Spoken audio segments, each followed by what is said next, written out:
What's going on, everybody? Welcome to another episode of Coda's Coast. Today we're reviewing Doctor Strange 2, the Multiverse of Madness.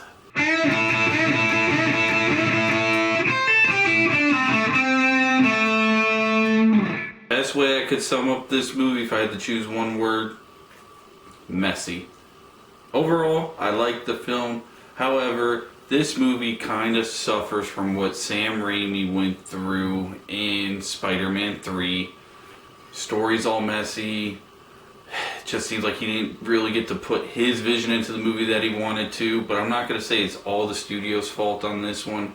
There is some cheesy dialogue in this movie that sometimes doesn't fit in with the tone of the movie. But overall, this is a fun Marvel film. This is not one that really is gonna blow anybody away, I don't think. Visuals in this movie were stunning, like in the first Doctor Strange. Plot line. So basically, we're gonna get into spoiler territory for this, so be warned, spoiler warning. Plot line, Wanda is the main villain, which you all knew from the TV spot that came out not too long ago. I think during the Super Bowl, they showed that she's the main villain. You break the rules and become a hero. I do it and I become the enemy. That doesn't seem fair. A lot of people were guessing that. So what happens is Strange meets up with this girl, America Chavez, and I'll be honest, I don't know much about the characters. I'm not that familiar with the Doctor Strange comic books and how everybody is portrayed in those or what's what in those comics. So not an expert, but he meets America in his dreams. You know, from the trailers we've seen, he keeps having a nightmare. Well, it turns out in this movie, those aren't dreams or visions of things happening. So he meets up with her because the little octopus demon thing is coming and chasing her. And then Strange finds out that, hey, this monster has to do with witchcraft. Who does he know for witchcraft? Scarlet Witch. There's a cool little spot in the scene where Strange is talking to her and you think she's done with what happened with West Point. And she says the girl's name, but Strange never mentions the girl's name. So she's like, I didn't mention her name, did I? He's like, no, you didn't. Scarlet Witch goes ahead and shows she's been tainted by the evil book, which this has a throwback. Sam Raimi in his horror films loves his evil books. But she's been tainted and corrupted by it. She wants to get her children back that she thinks she has. She's like, this is the thing that the Joker talks about in Batman, where a good person could have just one bad day to push them over the edge and they're on the other side. Wanda is now in that spot. Now, with Wanda, Elizabeth Olsen, congratulations, she did so amazing in this movie. If Elizabeth Olsen isn't in this movie, I'll be honest, this movie probably stinks. Scarlet Witch, the way she's portrayed in this movie was fantastic. Sam Raimi introduced horror elements with her, and man, the horror elements in this movie were the coolest part about it. Like, this is a completely different direction Marvel's ever gone in a film. They've hinted at a little bit of the horror stuff with her, like messing with people's mind, but oh my goodness, they played it beautifully in this movie, and it was very well done. The one big complaint about this movie, though, is character development for Doctor Strange. There's literally zero character development for the character the movie is titled after. All you get to know about Strange is he misses Christine and he wishes he would have told her he loved her and he was with her. We knew that from the first movie. You knew that from the What If series, and they never expanded or did anything else with this character. So it's just like, once Wanda starts turning evil and like it goes back to Strange, like they do this bouncing back and forth between Wanda, what she's doing, what Strange is doing. Like with the Strange parts, it's lackluster. It's disappointing because him and America are just like jumping through to different place to place, but it doesn't really talk about the multiverse that much. It doesn't dive into it like how the title of this movie suggests, so it's kind of misleading.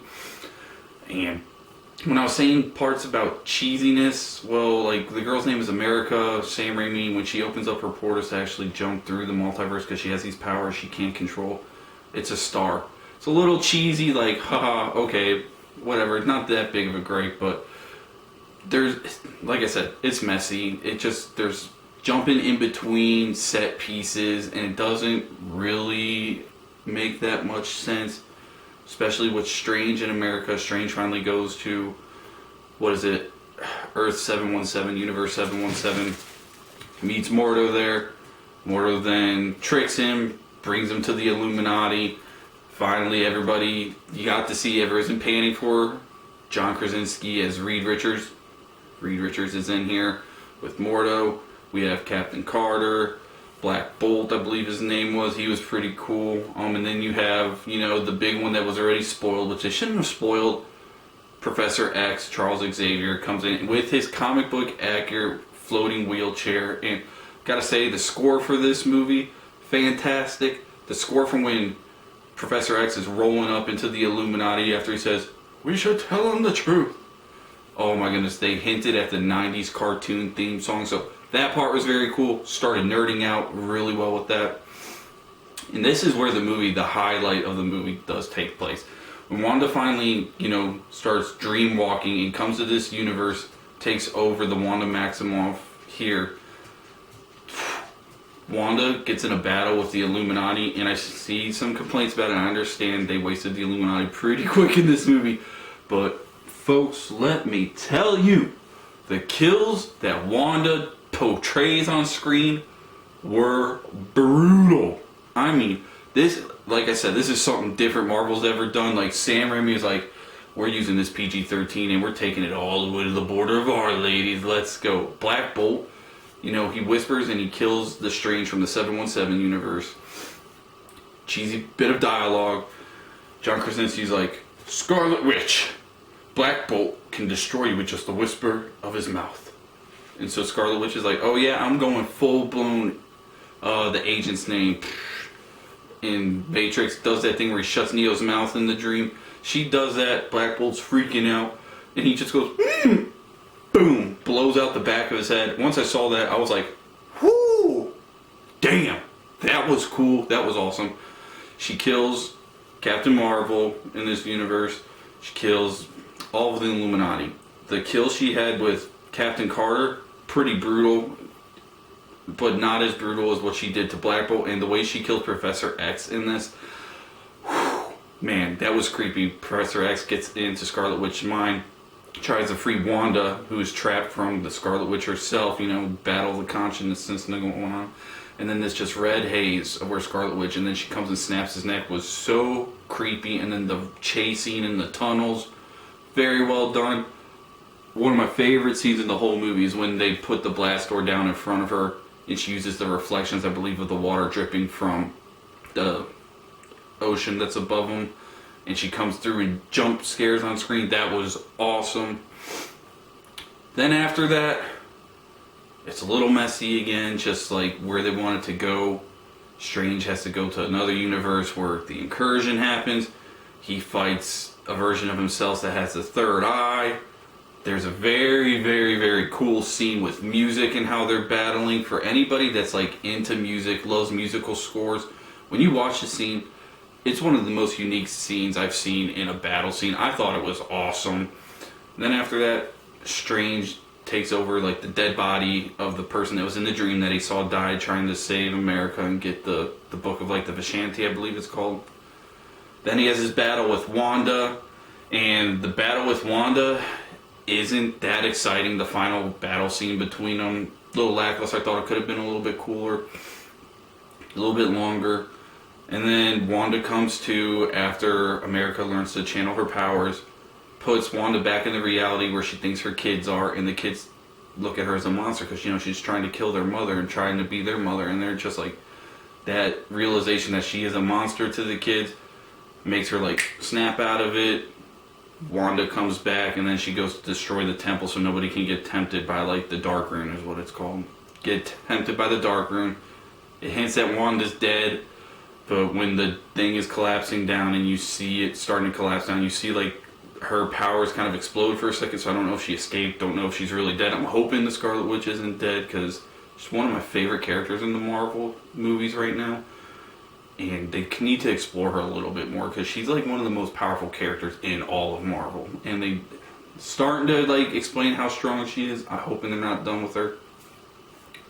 Movie ends though because once Wanda's defeated, Strange had to use the Dark Rune to defeat her, to use the body. the end of the movie, Strange is walking, he gets his third eye. Some girl pops up at the end credit scene, not really sure who it is. There's another incursion, Strange and her have to go stop it. Bam. Not a bad movie, like I said. It's a fun Marvel movie. It's not one of Marvel's best work. I think Thor: Love and Thunder is going to be way, way, way better. Big gripes. Storyline was messy a little bit. No character development for Strange. And like I said, the multiverse is talked about in this movie, but it's not really explained. I was expecting with the end of Loki and everything with Kang and all that, with this movie to be a little bit more explained, a little bit more fleshed out. It's not. I'm sure it's coming. That's what she said. But I was expecting with the title that we had, the Multiverse of Madness, that it'd be explained a little bit more. It wasn't. It's okay. I'm always going to give Marvel the benefit of the doubt and trust their process, but this one wasn't as exciting. Between this and Eternals, it almost seems like Marvel's kind of like on a little bit of a downhill slide. I mean, we did get spoiled with the first 22 films in Phase 1, so like I said, give them the benefit of the doubt. We'll see what Thor: Love and Thunder is going to do. That's probably going to be like the big, film that everyone's going to pull for this phase. We'll see. Like I said, it's fun. You definitely would enjoy going to the theaters. Would you go see it again in theaters like you would Infinity War Endgame? Probably not. Thanks everybody for tuning in to this episode of Coda's Cove. Be ready for the next one. Oh, what's the next movie coming out? I really want to see The Northman. Top Gun, I believe, is at the end of this month. So we'll be doing a review for Top Gun. Getting some gameplay videos out for you. Hey, if you enjoy watching people stream, playing video games, want to just hang out, come to my stream, twitch.tv/Coda's Cove. We stream every Tuesday, every Thursday, 9 p.m. to 11 p.m. And we're starting to do streams every Friday. That'll probably be around 9 p.m. to 11 p.m. as well. So if you want to come by, just hang out, kick it in the cove, come on down. The water's fine, baby. Appreciate y'all.